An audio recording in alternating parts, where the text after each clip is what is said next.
Bonjour et bonsoir en fonction de l'endroit où vous vous trouvez actuellement. Une fois de plus, nous allons pénétrer dans les sphères de la connaissance interdite. Ici, nous allons parler de ce fameux Jésus-Christ ou Jésus de Nazareth, Césarée, entre guillemets, de Borgia, euh, du Messie, du supposé Messie ici. Parce que vous savez que beaucoup de personnes dans le monde, communément dans la communauté chrétienne, pense que Jésus-Christ, ou bien tout simple, Jésus est Dieu lui-même qui remplit trois fonctions en tant que Père, Fils et Saint-Esprit.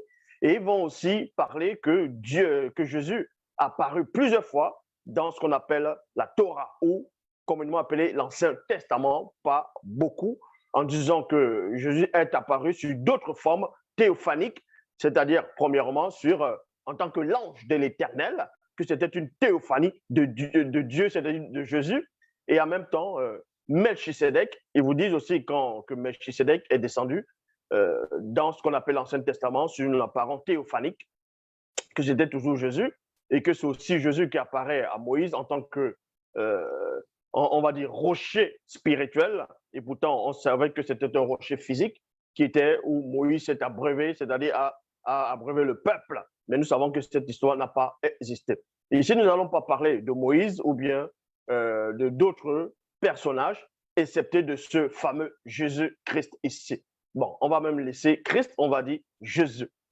Ici, on va prendre les propos de ce Jésus dans les Bibles actuelles classiques uniquement pour vous montrer que le même Jésus-Christ ou le même Jésus dans les Bibles actuelles classiques sort de sa propre bouche qui n'est pas Dieu. Parce que beaucoup de personnes disent qu'on réunit la divinité de Jésus. D'abord, il faut savoir c'est quoi la divinité avant de venir s'exprimer, avant de venir parler.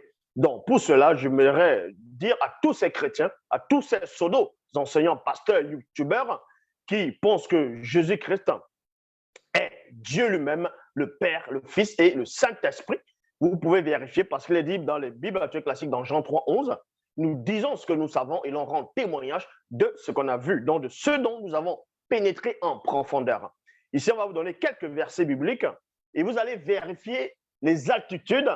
Et c'est Jésus lui-même dans les Bibles actuelles classiques qui sort de sa bouche, il montre qu'il n'est pas Dieu. Ici, on ne va pas parler de Colossiens, on ne va pas parler de les pseudos, soi-disant apôtre Paul ou bien tel prophète a dit ceci, tel apôtre a dit cela sur la divinité de Jésus. On va s'arrêter uniquement sur les propos, je répète, sur les propos même de ce fameux, ce supposé Jésus des Bibles actuelles classiques. Pour cela, on va aller dans le livre de Luc. Luc chapitre 18 au verset 19. Déjà, pour commencer, Luc n'était pas un apôtre. Vous pouvez vérifier, Luc n'était pas apôtre, il n'a pas connu, je dis bien selon les Bibles actuelles classiques, ce Jésus-là, il n'a pas marché avec ce Jésus. Mais je vous ai déjà démontré la non-existence de ce personnage qui n'a même pas existé dans l'histoire, mais on va s'arrêter sur, néanmoins, les Bibles actuelles classiques pour démontrer aussi que Jésus-Christ n'est pas Dieu lui-même. Dans Luc 18, verset 19, il est dit ici, Jésus lui dit, pourquoi m'appelles-tu bon? Point d'interrogation, il y a quelqu'un qui est venu interroger, qui est venu voir Jésus pour lui solliciter son aide, et il dit, bon maître. Et Jésus répond à cette personne en disant, pourquoi m'appelles-tu bon, virgule, personne n'est bon à part Dieu seul. Il y a point ici. Dans la Bible, parole de vie, il est dit, Jésus lui répond, pourquoi m'appelles-tu bon? Personne n'est bon, virgule, sauf Dieu. Il y a point ici. Donc, ce personnage de Jésus, dont vous adorez en disant que il est Emmanuel, il est en même temps Dieu, il est en même temps le Saint-Esprit, il est en même temps Fils, qui remplit trois fonctions, en même temps la Trinité. Votre fameux Jésus dit ici que personne, y compris lui, n'est bon, excepté Dieu. Excepté Dieu, c'est-à-dire Dieu seul. Donc, il montre déjà la distinction entre Dieu et lui. Il montre par là, par ses propres propos plutôt, et non les propos de vos soi-disant pasteurs, de ces pseudo-youtubeurs qui vont venir dire non, tu réfléchis avec ton cerveau, avec la sagesse humaine, avec la sagesse d'homme, que c'est dans la révélation qu'il faut connaître les mystères, qu'il faut entrer dans les mystères de la révélation pour savoir que Jésus-Christ est Dieu lui-même. Non, votre Jésus dit ici que personne n'est bon, sauf Dieu. Donc, allez dans le dictionnaire ou bien vous tapez les synonymes, ce qui veut dire sauf. Sauf, c'est aussi excepté, à part. Mais si vous ne savez pas lire, si vous ne connaissez pas ce qui veut dire sauf, vous n'avez pas besoin d'avoir la révélation, vous n'avez pas besoin de sortir de Saint-Cyr, d'Harvard, d'avoir des diplômes, des grands diplômes pour savoir ce qui veut dire sauf. Donc Dieu ici est excepté. Ça veut dire que Jésus n'est pas dans l'exception de Dieu, dans cette exception-là. Or, Jésus n'est pas bon. Selon ses propres propos, il dit ici que personne n'est bon, sauf Dieu seul, c'est écrit. Maintenant, il y a des personnes qui viendront en disant, oui, mais il a dit cela parce qu'il était sur la forme humaine, il était un homme. C'est pour ça que, mais sur sa forme, Dieu lui-même, en tant que Père, là, il est bon. On va vous démonter et démontrer aussi que Jésus-Christ n'est pas Dieu. Il n'a jamais été Dieu. Il ne sera jamais Dieu. Et quand on parle de la soi-disant divinité de Jésus, il y a des personnes qui vont dire que Jésus s'est adressé à un moment donné aux Juifs en disant que moi et le Père, nous sommes un. Donc, pour eux, le fait de dire que moi et le Père, dans d'autres versions, le Père et moi, nous sommes indivisibles, ou le Père et moi sommes indivisibles, ça voudrait dire, selon les compréhensions à ces personnes qui veulent à tout prix asseoir la divinité d'un personnage qui n'existe pas, de ce fameux Jésus, ils vont aller dans ce passage se trouve dans Jean 10, 30. Ils vont s'arrêter uniquement dans les propos de ce Jésus, dans Jean 10, 30, en disant « Moi et le Père, nous sommes un ». En disant que Jésus a dit, donc s'ils sont un, ça veut dire c'est lui qui est Dieu lui-même. On va aller dans plusieurs versions, toujours dans Jean 10, 30, pour vous expliquer après, et ensuite on va lire tout le contexte, et on va vous expliquer pourquoi Jésus disait « Moi et le Père, nous sommes un », et pourquoi les Juifs ont voulu lapider Jésus, selon les Bibles classiques, par rapport à ses propos. Donc, dans Jean 10, 30, Bible Parole de vie, « Mon Père et moi, virgule, nous sommes un ». Nouvelle Bible en français courant, « Le Père et moi, nous sommes un ». Traduction Jean-Baptiste Glard, « Moi et le Père, virgule, nous ne sommes qu'un ». Traduction Altamar, « Le Père et moi, virgule, nous ne faisons qu'un ».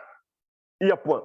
Traduction Le Maître de Sarcy, « Mon Père et moi, virgule, nous sommes une même chose. Une même chose. Il y a point ici. Donc, avant d'aller on ne va pas s'arrêter uniquement, comme je dis, dans le verset Jean 10, 30. On va poursuivre, même dans le verset 31, jusqu'à pour voir la conversation entre Jésus et les Juifs qui ont voulu le lapider par rapport à ce que Jésus a sorti de sa bouche. Mais avant cela, on va vous expliquer d'abord, premièrement, dans un autre passage, ce qui veut dire, moi et le Père, nous sommes un, que Jésus ne voulait nullement dire ici, que Dieu et lui, c'est une seule et même personne. Je dis bien, même si il y a, les gens vont traduire en disant le Père et moi, nous ne faisons qu'un, nous sommes une même chose. Ça veut dire quoi ici? Les mêmes propos de Jésus dans les Bibles classiques, toujours dans le livre de Jean, chapitre 17 au verset 22, dans la prière sacerdotale, la prière de la sacrificature. Il est dit dans Jean 17, 22. Donc, Jésus s'adresse à Dieu dans les Bibles classiques en parlant, en priant pour ses apôtres qu'il avait établis.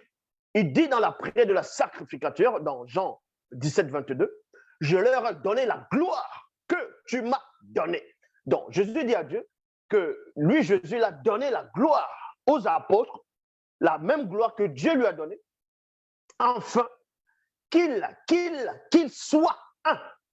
C'est-à-dire, afin que Pierre, Jean, Thaddée, Barthélemy, Jude, ainsi de suite, je ne vais pas citer tous les noms des apôtres ici, puissent être une seule et même personne. Donc, en gros, je leur ai donné la gloire que tu m'as donnée, afin qu'il soit un, comme comme toi et moi, nous sommes un. Donc, il prend même l'exemple en disant, comme toi et moi, nous sommes un, dans Jean 10, 30. Est-ce à dire que si Jésus disait dans Jean 10, 30 que le Père et lui, ils sont un, c'est-à-dire une seule même entité, c'est-à-dire qu'il est en même temps, il est le Père lui-même, ça voudrait aussi dire alors que dans Jean 17, 22, en disant que les apôtres doivent être un, comme lui, il est un avec Dieu, ça voudrait donc dire que Pierre et Jean, c'est une seule et même personne alors. Mais ce sont tous les apôtres, les 12 apôtres les apôtres dont Jésus est en train de prier pour eux, c'était une seule et même personne avec plusieurs manifestations. Donc vous comprenez que vous ne connaissez pas les Écritures. Non seulement vous ne savez pas lire, parce que vous voulez à tout prix asseoir la divinité de quelqu'un qui ne mérite pas. Donc on va aller dans Jean 10, verset 31, parce qu'on ne va pas s'arrêter dans Jean 10, 30. Jean 10, 31 à 35, il est dit ici, de nouveau, virgule, des Juifs prirent des pierres pour lapider Jésus. Il y a point ici. Jésus leur demanda, je vous ai fait voir beaucoup d'œuvres bonnes de la part du Père, virgule, pour laquelle de ces œuvres voulez-vous me tuer à court de pierres? Dans d'autres versions, c'est voulez-vous donc me lapider? Ils lui répondirent, donc les Juifs ici vont répondre à Jésus en disant, ce n'est pas pour une bonne action que nous voulons te tuer à coups de pierre, virgule. Donc par là, ces Juifs-là, selon les Bibles classiques, reconnaissent néanmoins que ce fameux Jésus a manifesté des œuvres louables, des œuvres qui sont dignes qui sont dignes pour eux, pour ces Juifs-là. Mais ça ne s'arrête pas là. Ils disent, ce n'est pas parce que tu as fait des bonnes choses, c'est-à-dire que tu as fait des œuvres, qu'on veut te lapider. Mais parce que tu insultes Dieu, point, en effet, virgule, tu es simplement un homme. Et tu veux te faire Dieu, avec un D majuscule, dans la version que je lis. Et tu veux te faire Dieu, parce que dans d'autres versions, c'est avec un D minuscule. Mais néanmoins, on reste sur Dieu. Donc, les Juifs disent ici à Jésus, comme je viens d'expliquer, ce n'est pas parce que tu as fait une bonne œuvre que nous voulons te lapider, que nous voulons te tuer à court de pierre, mais parce que toi, tu es un homme comme nous, tu es fait de chair, de sang et d'os, donc tu es né, c'est-à-dire tu vis les mêmes conditions que nous, donc tu dors, tu as faim, tu as soif, tu ressens la peur, les émotions, bref, la fatigue. Et tu te fais Dieu. Sans cela où nous, les Juifs, on veut te lapider. Écoutez donc la réponse de Jésus. Vous allez comprendre que dans la réponse de Jésus, quand il répond aux Juifs, selon les Bibles classiques, les Juifs n'ont pas compris les propos de Jésus dans Jean 10, 30. Eux, ils ont cru que Jésus disait qu'il est le Père directement, que c'est lui qui est Dieu, ou bien qu'il s'est fait égal à Dieu. Ce n'est pas ce que Jésus est en train de dire. Et c'est la même confusion que les chrétiens actuels, une grande partie, sont en train d'adhérer en pensant que Jésus disait, moi et le Père, nous sommes un, donc ça veut dire qu'il est le Père lui-même. Non. Écoutez donc la réponse de ce fameux Jésus. Ils lui répondirent, bon, en effet, tu es seulement un homme et tu veux te faire Dieu. Jésus l'a dit, 2 points, dans votre loi, virgule, on lit cette parole de Dieu. 2 points. Vous êtes des dieux. Vous êtes des dieux. Bible en français courant, Jésus répliqua, n'est-il pas écrit dans votre loi, j'ai dit. Maintenant, on va un peu s'arrêter sur j'ai dit. Il y a d'autres personnes maintenant, des pseudo-enseignants, des gens qui pensent être des pasteurs, vont dire, vous voyez, Jésus a dit dans Jean 10, 34, que n'est-il pas écrit dans votre loi, j'ai dit. Donc le fait d'avoir dit c'est moi, j'ai dit, dans votre loi, donc ça veut dire que, et que dans la loi hébraïque, ou bien dans la loi que Moïse a apportée dessus des prophètes, celui qui dit j'ai, c'est Dieu. Donc, le fait de dire que j'ai dit, ça voudrait dire que c'est Dieu qui disait ça, donc il montre encore à ces Juifs-là qu'il est Dieu, qui parlait dans l'Ancien Testament, qui donnait la loi. Non, ce n'est pas ce que Jésus dit ici. Vous avez mal compris parce que vous ne comprenez pas le français. Quand on vous dit dans Jean 10, 34, Jésus répliqua, n'est-il pas écrit dans votre loi? Deux points. Deux points, c'est quoi? Maintenant, il va dire exactement ce qui est écrit dans la loi. Quand il dit ici, j'ai dit, ce n'est pas Jésus qui dit, c'est la loi, c'est dans la loi, c'est Dieu qui dit dans la loi que Dieu lui l'a dit, c'est-à-dire, j'ai dit. Ce n'est pas le j'ai là, ce n'est pas Jésus. Ce n'est pas le je ou bien j'ai de Jésus. Il ne fait que répéter ce qui est marqué dans la loi. J'ai dit, vous êtes des dieux.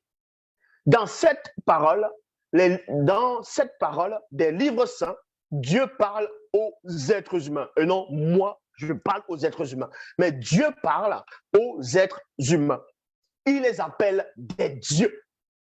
Or, personne ne peut supprimer ce qu'il y a dans les livres saints. Voilà ce qu'ils essaient d'expliquer ici. Ça veut dire quoi? Ça veut dire que quand Jésus dit « Moi et le Père, nous sommes un », les Juifs, eux, ils ont compris que Jésus disait qu'il est Dieu lui-même. Donc, il se fait égal à Dieu. Non. Non. Mais il reconnaît néanmoins le fait de dire qu'il est, que lui et le Père, ils sont un, c'est-à-dire moi et le Père, nous sommes un, qu'il est un avec Dieu. C'est pour montrer que, vu que la parole de Dieu est en lui, donc il est un petit Dieu, non pas exactement lui tout seul, parce que la loi avait confirmé cela. Donc il se basait sur cette loi qui dit, j'ai dit, vous êtes des dieux. Il explique pourquoi Dieu appelle certains hommes des dieux. Il donne la raison. La raison, c'est quoi? Dans cette loi des livres saints, Dieu parle aux êtres humains, il les appelle des dieux. Ça veut dire quoi? Quand vous lisez dans d'autres versions, on vous apprend que c'est ceux-là même qui ont reçu la parole de Dieu, qui appliquent la parole de Dieu, qui deviennent des, c'est-à-dire eux deviennent des dieux. C'est ce que Jésus est en train d'expliquer. C'est ce qu'il expliquait. Que si vous avez compris que j'ai dit que je suis Dieu le Père lui-même, non, ce n'est pas ce que je suis en train de dire dans Jean 10, 30. Vous avez mal compris. Je vous explique maintenant ce qui est écrit dans la loi. Voilà. Et on va dans Psaume, chapitre 82, verset 6. Il est dit, j'ai dit. Ce n'est pas Jésus qui parle ici. J'ai dit, vous êtes des dieux. Vous tous, des fils du Très-Haut. De même que ce qu'on appelle Moïse, dans les Bibles classiques, Moïse, Moussa, dans d'autres versions dites révélées, vous comprenez que Moïse lui-même, Dieu l'a fait Dieu. Il était Dieu, non pas seulement pour Pharaon, parce que certains pensent qu'on a rendu Moïse, c'est-à-dire on a donné le titre de Dieu à Moïse uniquement pour Pharaon, uniquement devant Pharaon. Non, ce n'est pas seulement devant Pharaon. Donc, on va aller dans Exode, chapitre 4, au verset 16. Il est dit ici, en parlant d'Aaron, parlera pour toi au peuple. Donc, Dieu, Yahvé Adonai, Jéhovah, Elohim, dit à Moïse que Aaron va parler pour Moïse, de la part de Moïse, au peuple. Et ensuite, il dit ici, il sera ton porte-parole, virgule, et toi, c'est qui maintenant? C'est Moïse. Tu lui serviras de Dieu, avec un D majuscule. Donc, Dieu donne le titre de Dieu, de divinité à Moïse, à un homme. Déjà, pouf, Aaron, son frère, Aaron va prendre le rôle de prophète. Et quand vous lisez dans d'autres versions, on dit, Moïse va t'inspirer comme Dieu. Il devient comme un esprit qui inspire le prophète. Bible Shoraki, lui, il parlera pour toi au peuple, et c'est lui-même qui sera pour toi une bouche. Toi, virgule, en parlant de Moïse, là, c'est toi. Pour lui, tu seras Elohim. Elohim, avec un E majuscule. Exode chapitre 7 au verset 1. L'Éternel dit à Moïse, vois, je te fais Dieu, avec un D majuscule, pour Pharaon, et Aaron, ton frère, sera ton prophète. Alors, est-ce à dire que parce que Moïse, il est devenu Dieu pour Aaron, pour le peuple, parce que quand Moïse était sur la montagne, selon les Bibles classiques, j'ai déjà même démontré que l'histoire des enfants d'Israël en Égypte n'a jamais eu lieu, tout ça, ce sont des torchons. Mais néanmoins, pour vous démontrer que dans vos propres soi-disant livres, vous ne connaissez pas.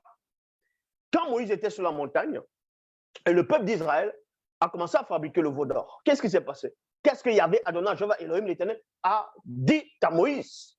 Il a dit, regarde ton peuple. Dieu n'a pas dit, mon peuple s'est corrompu. Il dit à Moïse, voilà ton peuple. Donc Moïse est devenu Dieu pour le peuple. Est-ce que ça veut dire que parce qu'on lui donne le titre de Dieu, que Moïse devient le créateur? Selon votre compréhension, que Moïse devient Yahvé, Adonai, Jéhovah, Elohim lui-même? Non, c'est la même chose que Jésus est en train de dire dans Jean 10, 30, en disant, moi et le Père, nous sommes un. C'est-à-dire que la parole était en lui, et parce qu'il a accepté la parole selon les Bibles classiques, et les œuvres qu'il fait sont issues de la parole, donc il devient un Dieu, mais pas égal de Dieu. Il devient un Dieu comme Moïse. Il devient un Dieu comme dans Psaume 82, verset 6. J'avais dit, vous êtes des dieux. C'est tellement simple à comprendre. Et on va poursuivre. Dans Jean 10, 36, il est dit, et moi, le Père m'a choisi et m'a envoyé dans le monde.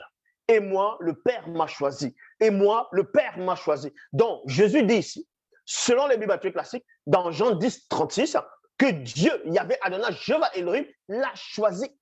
Choisi, ça veut dire quoi? C'est-à-dire il n'était pas le seul, il n'est pas l'unique dont on fait croire aux gens qu'il est le Fils unique de Dieu dans Jean 3, 16. Ça, on va revenir plus tard. Le fait qu'on puisse te choisir, c'est-à-dire qu'il y a d'autres semblables à toi. Mais toi, on va te choisir pour une mission spéciale. Est-ce que vous comprenez? Donc, c'est pour ça qu'il dit ici, dans Jean 10, 36, et moi, le Père m'a choisi et envoyé dans le monde. Comment donc pouvez-vous dire que je fais insulte à Dieu? Parce que j'ai déclaré. Parce que j'ai déclaré. Écoutez les propos de Jésus. Vous qui déformez, vous pensez aimer tellement votre soi-disant Jésus, vous déformez ces phrases parce que vous voulez à tout prix asseoir une divinité qui ne mérite pas. Donc Jésus dit ici à ces Juifs, il répond, il va donner l'explication finale pourquoi il dit qu'il est un avec Dieu. Donc, dans ses propos, il dit, comment pouvez-vous dire que je fais insulte à Dieu? Parce que j'ai déclaré, je suis le Fils de Dieu et non Dieu. Donc, quand il disait, moi et le Père, nous sommes un, il est en train de dire, c'est-à-dire en parabole, qu'il est le Fils de Dieu parce qu'il accomplit la volonté de Dieu, selon les Bibles classiques, exactement comme Moïse, qui fait aussi la volonté de Dieu, et il devient Dieu. C'est ce qu'il dit ici. Sinon, il aurait pu dire, mais je n'ai pas insulté Dieu, vu que je suis Dieu.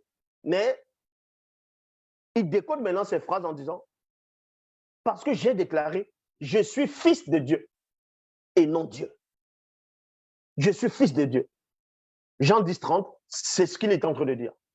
Mais dans ces mêmes propos, dans Jean 10, 36, il dit que Dieu l'a choisi. Donc, quand tu choisis, ça veut dire qu'il y a d'autres semblables à toi. Il y a plein d'autres qui sont à côté de toi, mais toi, on te choisit pour un but précis. Et maintenant, les gens vont dire, oui, mais il est le Fils unique de Dieu. Il n'est pas le Fils unique de Dieu. Selon les Bibles classiques, il n'est pas le Fils unique de Dieu. Dans Jean 3, 16, où il dit, Dieu t'a tant aimé le monde qu'il a donné son Fils unique, afin que quiconque croit en lui ne périsse point, mais qu'il ait la vie éternelle. Tout ça, ce sont des torchons, c'est faux. Parce que, remarquez, le premier fils que Abraham a eu, ce n'était pas avec Sarah, c'était avec Agar. Le premier fils d'Abraham, c'était Ismaël. C'était Ismaël. Donc Ismaël est sorti de la semence d'Abraham. Mais après, selon la prophétie après, il a eu un deuxième fils qui s'appelait Isaacar, avec Sarah. Et qu'est-ce qui se passe? Maintenant, dans Genèse, chapitre 22, on vous apprend que Dieu, Yahvé, Adonai, Jéhovah, Elohim, apparaît à Abraham. Il dit, il tente Abraham, il met Abraham à l'épreuve. Et pourtant, dans le livre de Jacques, il a dit, Dieu ne tente personne, ne met personne à l'épreuve. Mais bon, il dit quoi? Offre-moi ton fils unique. Offre-moi ton fils unique. Donc, vous allez entendre ça. Ismaël est qui alors? Ismaël n'est pas sorti d'Abraham, mais on vient appeler Isaac fils unique. Pourquoi on l'appelait fils unique? Est-ce à dire que Ismaël n'existait pas? Ou bien ils se sont trompés de la naissance d'Ismaël? C'est pas ça. Il est le fils unique par rapport à une prophétie, par rapport à un événement qui doit s'accomplir. Ce n'est pas qu'il est le fils unique d'Abraham directement. C'est le même principe dans les Bibles classiques avec la personne dont vous dites être Jésus le Sauveur. Quand on dit qu'il est le fils unique de Dieu, non. Vu qu'il y a des versions, pas des versions, des versets qui démontrent que Jésus n'est pas le seul fils unique de Dieu. On voit cela dans Job, dans le livre de Job, chapitre 2, au verset 1, dans la Bible du Semeur. Il est dit ici, un jour, virgule, où les anges de Dieu se rendirent au conseil de l'Éternel, virgule, Satan, l'accusateur, vint aussi parmi eux au conseil de l'Éternel. Nouvelle Bible français courant, à la place des anges, dans le même passage, le même chapitre, le même verset, il est dit, un jour que les êtres célestes venaient se présenter devant le Seigneur, l'accusateur vint aussi parmi eux se présenter devant le Seigneur. Bible seconde 21. Un jour, virgule, les fils de Dieu vinrent se présenter devant l'Éternel et Satan vint aussi au milieu d'eux pour se présenter devant l'Éternel. Donc vous comprenez que dans Job, chapitre 2, verset 1, les anges sont les fils de Dieu. Maintenant, pour asseoir le mensonge du christocentrisme, ils vont aller inventer les torchons des versets comme les Jean, dans Jean 3, 16 et dans Hébreux 1, 5. Où on dit que Dieu n'a jamais dit que les anges sont ses enfants, que les anges sont ses fils. Et pourtant, il y a plein de passages, même dans ce qu'on appelle la Genèse. Genèse chapitre 6, verset 1 à 2, il est dit quoi? Lorsque les hommes eurent commencé à se multiplier sur la surface de la terre et que des filles les furent nées, les fils de Dieu virent que les filles des hommes étaient belles. Dans d'autres versions, les habitants du ciel. Les habitants du ciel. Et dans la Bible de Témoins de Jéhovah, les fils du vrai Dieu virent que les filles des hommes étaient belles. Maintenant, les gens vont venir expliquer ça. Non, quand on parlait des fils de Dieu, ça n'avait rien à voir avec les anges. C'était les fils de la lignée de Seth et les enfants des hommes. C'était la descendante de Caïn. Vous voyez? Vous voulez à tout prix asseoir un mensonge basé sur du mensonge. Parce que vous-même, vous êtes des mensonges. Donc ici, Jean 3,16 est faux parce que Dieu n'a pas de fils unique tel que vous imaginez, selon les Bibles classiques. Je dis bien selon les Bibles classiques. Et les anges sont les fils de Dieu, contrairement à ce que Hébreux 1,5 essaie de faire croire. Donc, Job, chapitre 38, au verset 7, Bible du Sommeur, il est dit, quand les étoiles du matin éclataient, unanimes dans des chants d'allégresse, et que tous les anges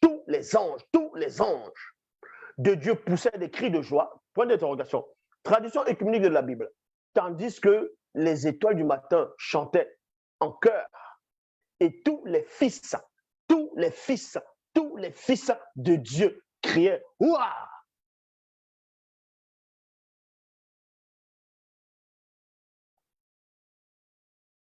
Et on va repartir dans Jean, chapitre 8, au verset 40. Il est dit ici, donc Jésus est en train de parler parce qu'à un moment, il va reprocher quelque chose à ceux qui voulaient le tuer, à ceux qui veulent le tuer. Dans les Bibles classiques, dans Jean 8, 40, il est dit ici, mais maintenant, virgule, vous cherchez à me tuer, virgule, moi, virgule, un homme, et non Dieu. Moi, virgule, un homme qui vous dit la vérité, que j'ai entendu de Dieu. Cela, virgule, Abraham ne l'a pas fait.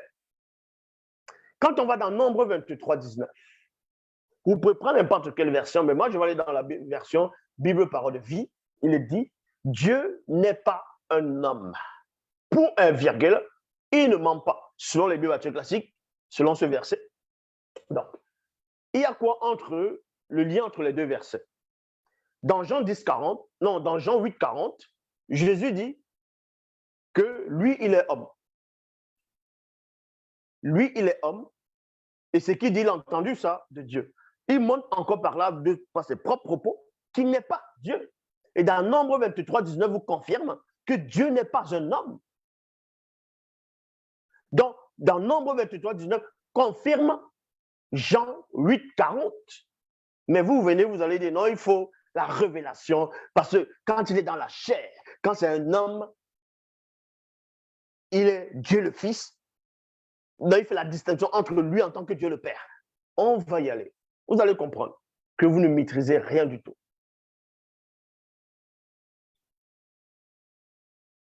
Et il y a aussi un verset qu'ils aiment bien prononcer par rapport à Philippe. Quand Philippe dit, montre-nous le Père et cela nous suffit. Et Jésus dit, mais il y a longtemps que je suis avec vous, vous ne m'avez pas connu, tu ne m'as pas reconnu, celui qui m'a vu a vu le Père. Et ils vont dire, vous voyez, que celui qui m'a vu a vu le Père, donc ça dit que c'est lui qui est le Père. Non, vous ne comprenez rien du tout. On va aller dans ce verset, on va vous donner l'explication.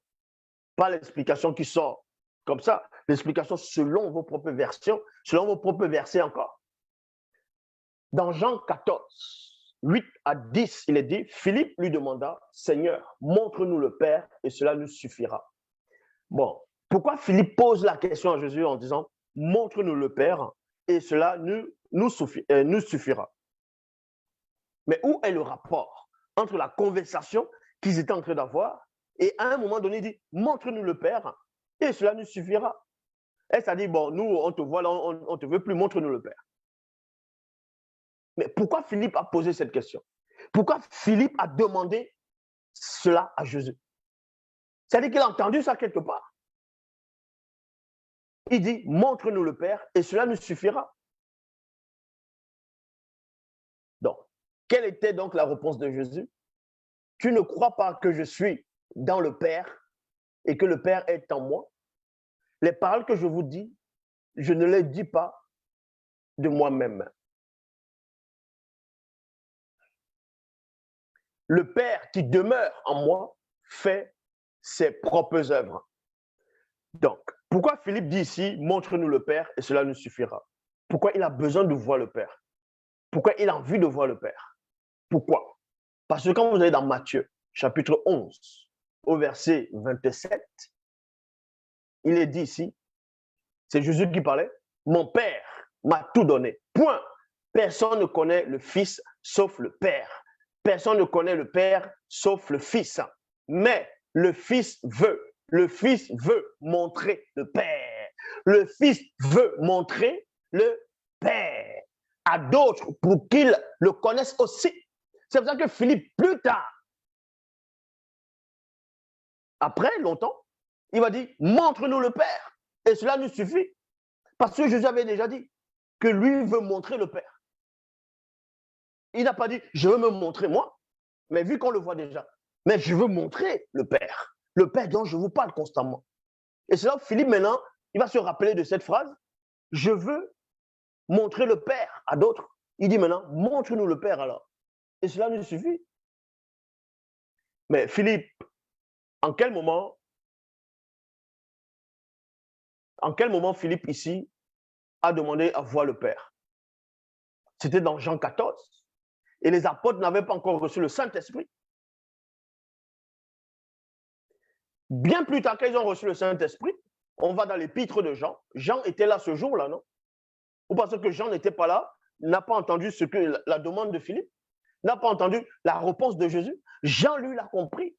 Que Jésus, quand il disait celui qui m'a vu avec le Père, ne voulait pas dire que c'était lui qui est le Père. Jean avait compris cela. Et plus tard dans les Bibles classiques, quand il a reçu le Saint-Esprit, quand il avait reçu le mandat, il a écrit les épîtres, il a aussi déclaré cela pour éclairer les pauvres arrivistes comme vous, qui voulaient à tout prix faire asseoir une divinité qui n'existe même pas. Dans 1 Jean chapitre 4 au verset 12, 1 Jean 4, 12, il est dit quoi? Personne n'a jamais vu Dieu. C'est écrit. Personne n'a jamais vu Dieu. Et Jean était là quand Jésus disait Celui qui m'a vu a vu le Père. Et les chrétiens vont dire, ah oui, ça veut dire, bon, la plupart des chrétiens vont dire, ah oui, ça veut dire que c'est lui qui est le Père. Non, Jean vient confirmer ici. Donc toi, tu as eu plus de révélations que l'apôtre Jean, selon les Bibles classiques.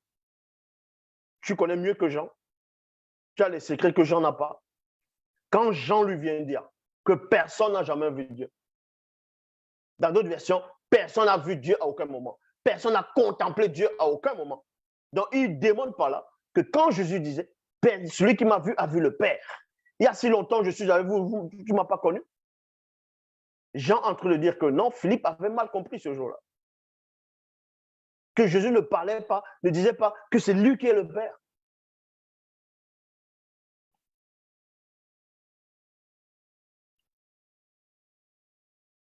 Et Jean, il poursuit dit, Dieu demeure en nous, en son amour. Non, Dieu demeure en nous et son amour se manifeste parfaitement en nous. Ça veut dire quoi? Mais c'est à peu près la même phrase que les mêmes propos que Jésus a manifestés. Dans Jean 14, verset 10, où il disait, le Père qui demeure en moi fait ses propres œuvres. Donc le Père ne demeure pas seulement dans Jésus, dans les Bibles classiques. Jean confirme aussi que Dieu demeure en eux. Dieu demeure dans tous ceux qui croient en lui, qui appliquent ses lois.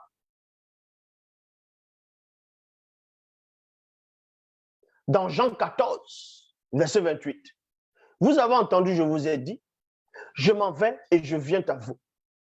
Si vous m'aimiez, vous vous réjouirez que j'aille vers le Père, virgule, car le Père est plus grand que moi. Maintenant, les tétards vont dire, oui, mais il dit le Père est plus grand que moi parce que lui, il est dans la chair. C'est un homme qui meurt, dont le Père qui est toujours lui est plus grand que celui, toujours lui dans la chair. On va vous expliquer. Même quand Jésus sort de la chair, il ne repart dans la condition qu'il avait avant. On va vous montrer que même dans sa condition d'avant, Dieu est toujours supérieur à lui. Parce qu'il n'est pas Dieu. Dans Jean 17, 3, vous êtes là, vous venez lire des torchons et vous ne comprenez même pas ses propres torchons. Parce que vous-même, vous êtes des torchons. Dans Jean 17, 3, on appelle ça la prière sacerdotale, donc la prière de la sacrificature. Il est dit ici, la vie éternelle, c'est qu'ils te connaissent, toi, le Dieu unique et vrai, virgule. Et celui que tu as envoyé, virgule, Jésus-Christ, Jésus le Christ. Ça veut dire quoi? On ne dit pas ici que Jésus-Christ est le Dieu unique. Mais c'est Jésus-Christ, Jésus lui-même qui sort de sa propre bouche qu'il n'y a qu'un seul Dieu unique. Un seul vrai Dieu unique. Et le mot unique veut dire quoi? Vous tapez définition le mot unique, qui est un seul, n'est pas accompagné par d'autres du même genre. Dans Jean 17, 5, il est dit, écoutez attentivement, ça c'est un passage que vous allez faire la théologie, vous allez faire les études bibliques pendant 30 ans, 40, 60 ans, vous n'allez pas comprendre ce que ce verset veut dire ici. Dans Jean 17, 5. Et pourtant, c'est un verset facile que je vous explique facilement là maintenant.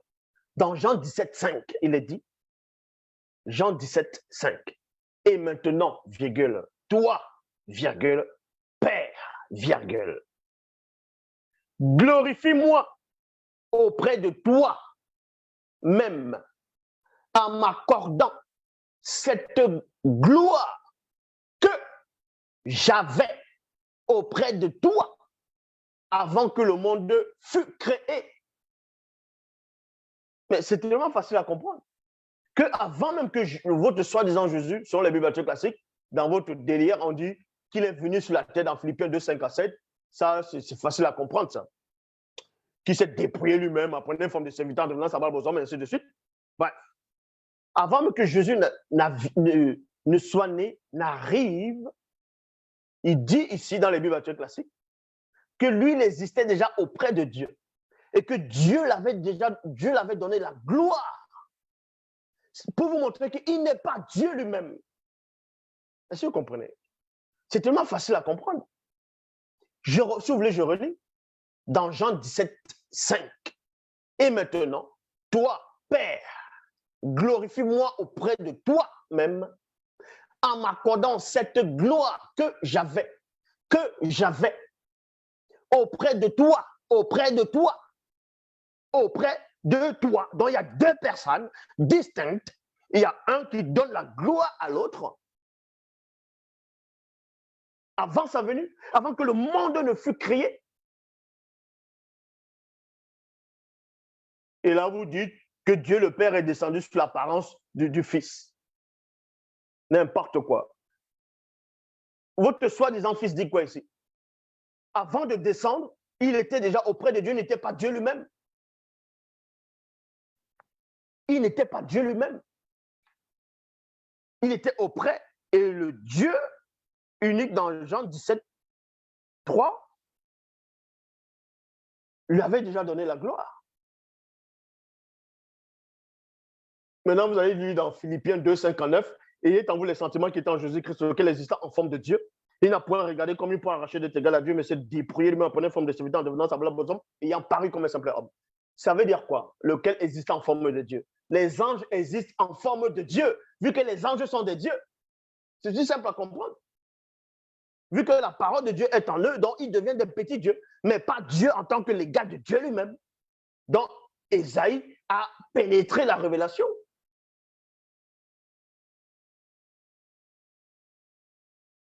N'est-il pas écrit dans le livre des Hébreux que Jésus, on l'a mis au-dessus de ses égaux?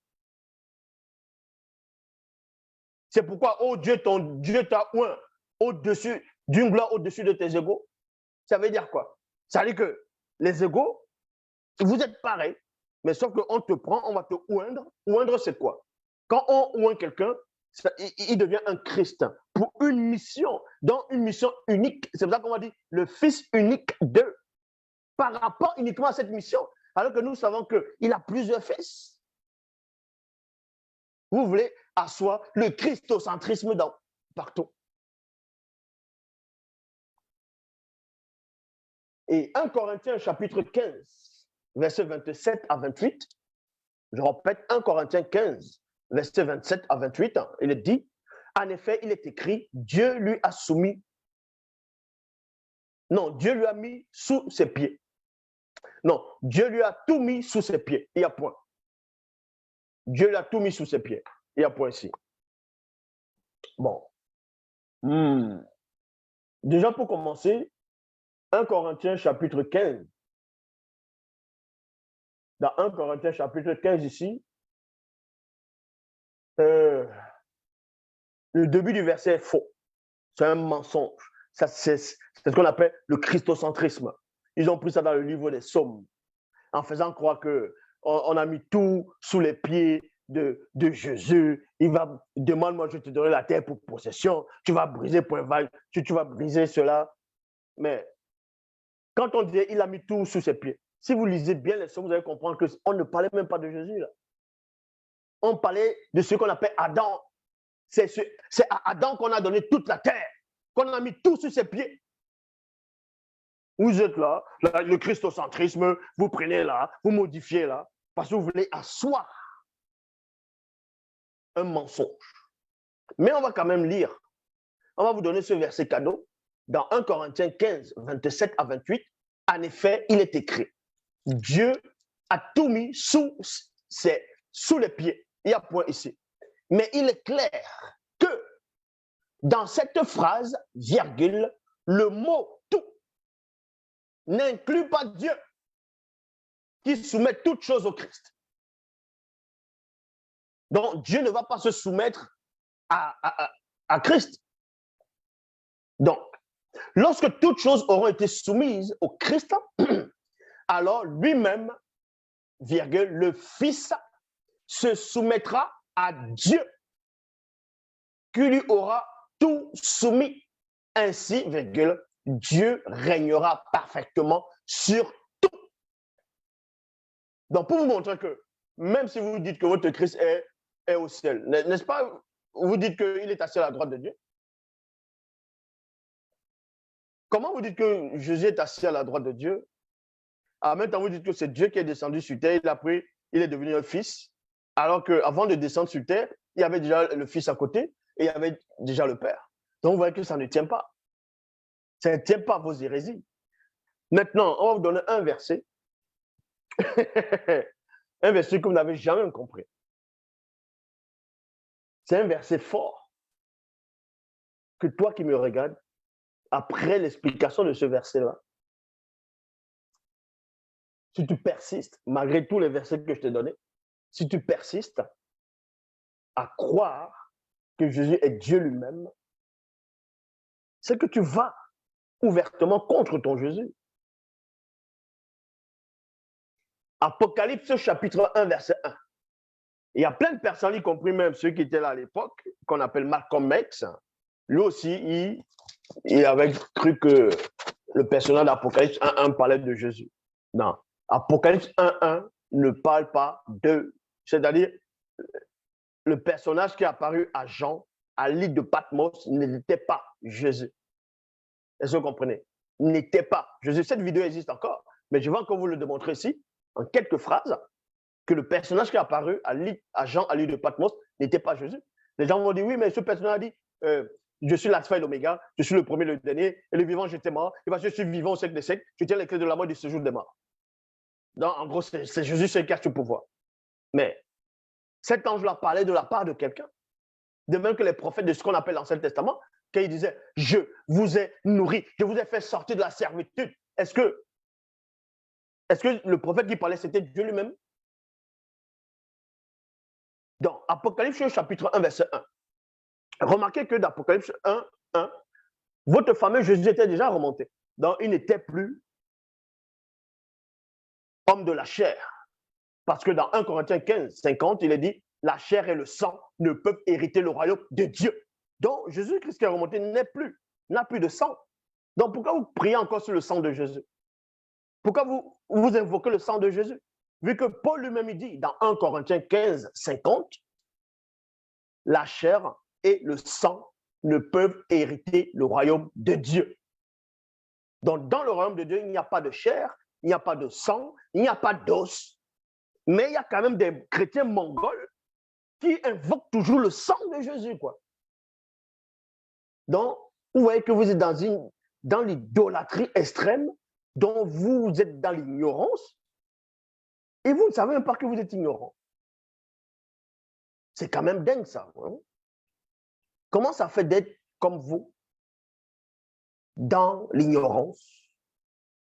Comment ça fait d'être toi, qui me regarde, qui pense que Jésus est Dieu lui-même, qui pense qu'il y a un soi-disant homme qui est venu du ciel il y a 2000 ans, ou il y a plus de 2000 ans, en Palestine, ou qui est venu en tant que sauveur du monde. Mais attends, tu as la bouillie dans la tête ou quoi? Apocalypse chapitre 1, verset 1. Il est dit, révélation de Jésus-Christ, virgule. Cette révélation de Jésus-Christ n'est pas de lui-même. De même que quand il était sur terre, selon les Bibles classiques, les propos qu'il disait ne venaient pas de lui, mais de celui qui l'a envoyé. Dieu ne va pas s'envoyer lui-même. Dieu ne va pas s'envoyer soi-même. Donc, de même que Jésus maintenant, il n'est plus dans la condition de la chair et du sang. Il retourne dans la forme qu'il avait auparavant. Vous pouvez me dire qu'en tant que Dieu, mais néanmoins, quand il donne la révélation à Jean, d'Apocalypse, par rapport à l'île de Patmos, Jésus-Christ n'était plus sur la terre. Il est dit ici, révélation de Jésus-Christ, virgule, que Dieu lui a confié. Donc, on montre toujours que Dieu est toujours au-dessus de lui.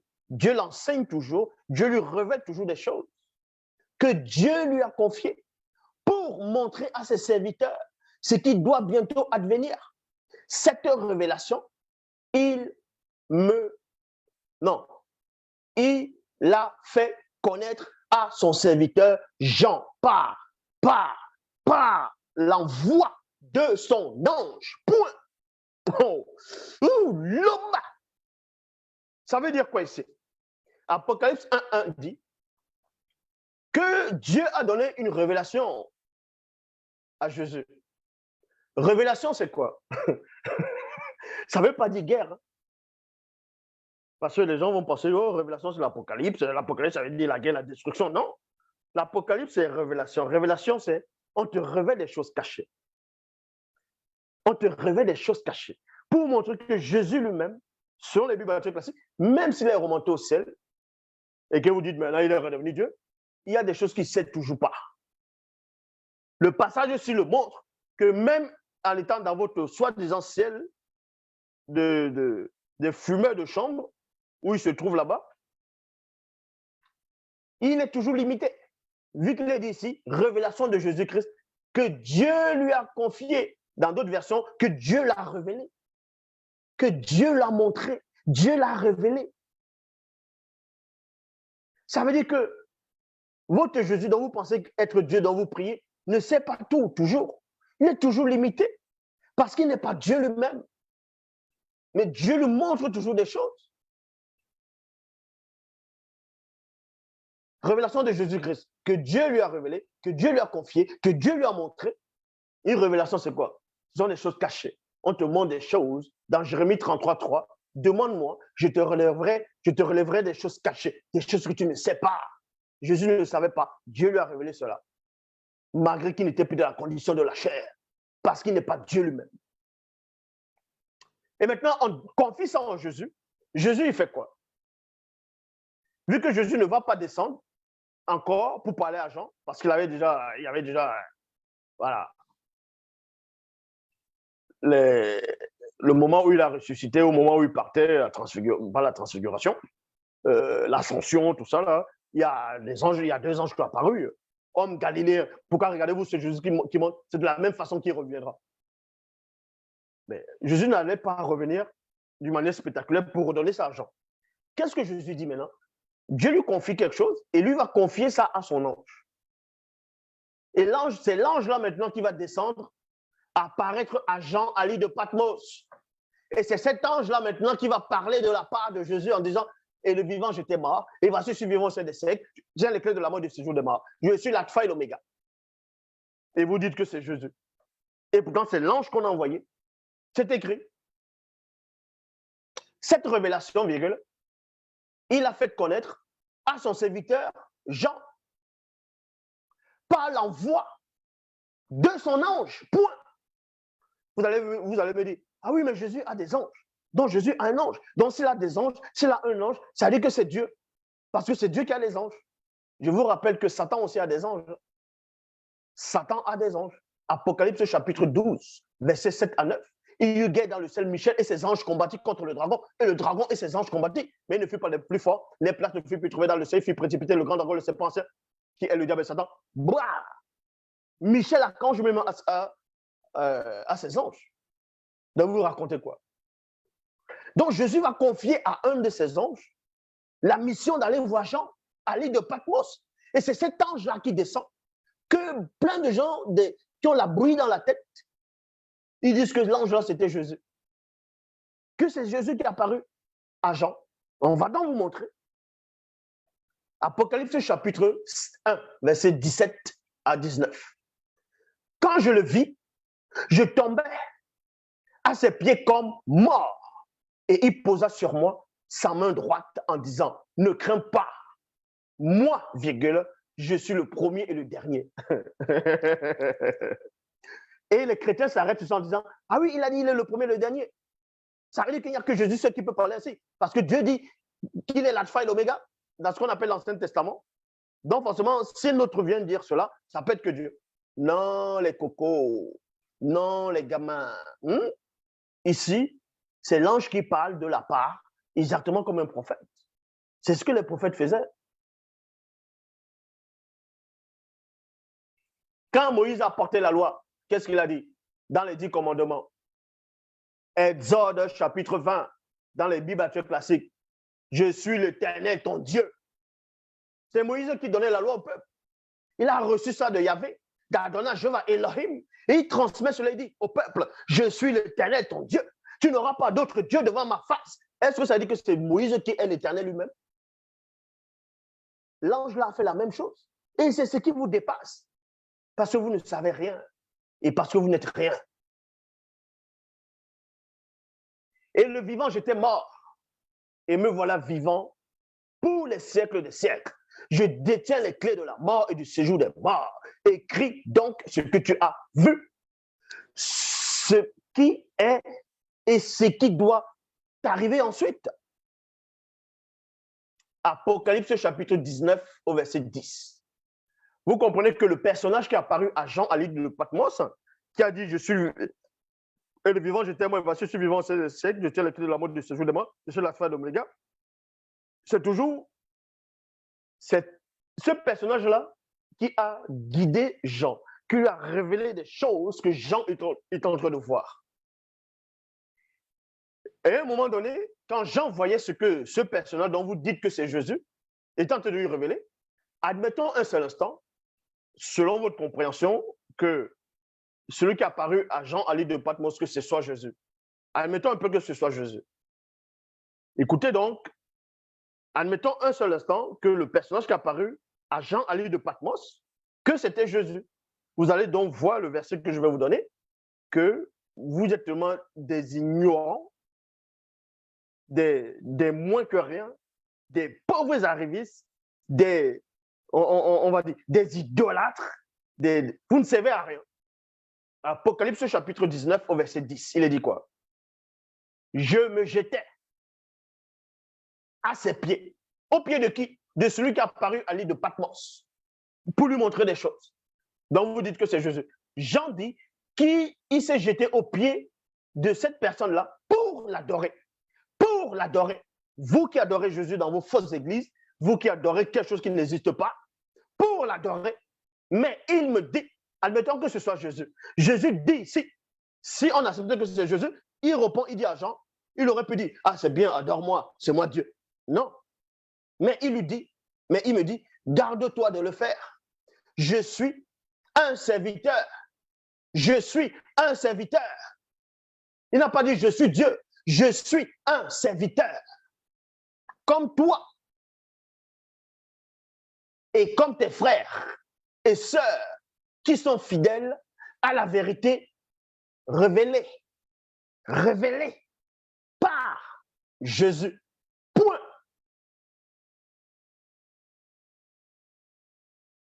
Donc le personnage montre ici qu'il n'est pas Jésus. Ce n'est pas Jésus qui est apparu à Jean à l'île de Patmos. C'était un ange. C'est pour ça que si c'était soi-disant votre Jésus et que vous dites qu'il est Dieu lui-même, il allait accepter que les anges l'adorent, que Jean l'adore. Mais il dit, il ne fait pas ça. Là, il n'était pas sous la forme humaine, ou encore de la forme humaine, il n'était pas sous la forme de la chair de quelqu'un qui peut mourir. Il était dans la pleine divinité. Donc, Jean aurait pu l'adorer. Mais il dit à Jean, ne le fais pas. Je suis un serviteur comme toi. C'est Dieu que tu dois adorer. Admettons que ce soit Jésus. Jésus dit alors que c'est Dieu qu'il faut adorer, parce que je ne suis pas Dieu. Apocalypse chapitre 22, verset 8 à 9. Il réitère encore cela. Moi, Jean, j'ai entendu et vu ces choses. Et après les avoir entendues et vues, je tombais au pied de l'ange et non de Jésus, et non de Dieu, au pied de l'ange qui me les avait montrées pour l'adorer. Point. Mais il me dit non. Je sers comme toi et tes frères les prophètes.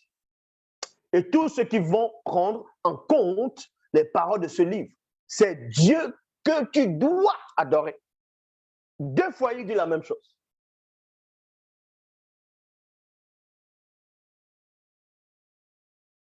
Deux fois, il dit la même chose.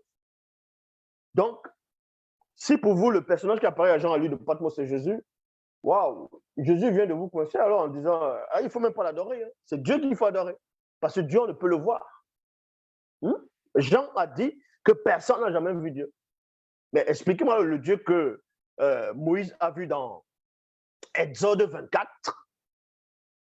Donc, à partir du verset, on parle de 10, 11. Moïse monta avec Nabad, avec Aaron, Nabat, Ambihoum et 70 anciens d'Israël. Ils virent le Dieu d'Israël, sous ses pieds était comme du saphir, était comme c'était transparent.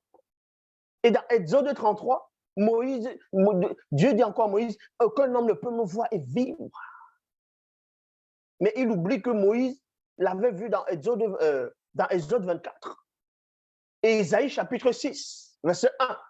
Le jour de la mort du roi Osias, je vis Yahvé Adonai Jéhovah Elohim assis sur son trône et les pans de sa robe remplissaient le temple.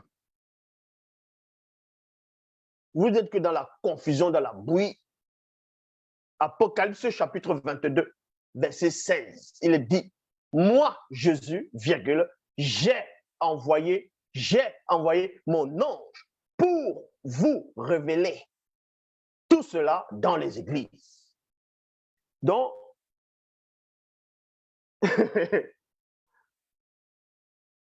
Apocalypse chapitre 1, verset 1, Jésus dit que Dieu lui a révélé des choses et lui, il révèle cela, il donne cela à son ange pour aller révéler cela à Jean, pour transmettre cela aux églises. Et à la fin, on te dit, Apocalypse chapitre 22, verset 16, c'est moi Jésus, virgule, j'ai envoyé mon ange. Il a envoyé son ange en quel moment? En quel moment il a envoyé son ange? C'est d'Apocalypse 1.1 qu'il a commencé à parler. Et c'est quand Jean se retourne, il dit, je fus ravi au jour du Seigneur. Vous comprenez pas ce que ça veut dire? Parce qu'il dit, je fus ravi au jour du Seigneur, donc ça dit que c'est le Seigneur qui est apparu. Non. Donc Jésus confirme ici, selon les Bibles classiques, qu'il a envoyé son ange. Et c'est cet ange-là qui est apparu à Jean à l'île de Patmos, qui lui a montré des choses, qui a même permis à ce que Jean puisse même avoir la conversation avec l'un des 24 vieillards d'Apocalypse 5.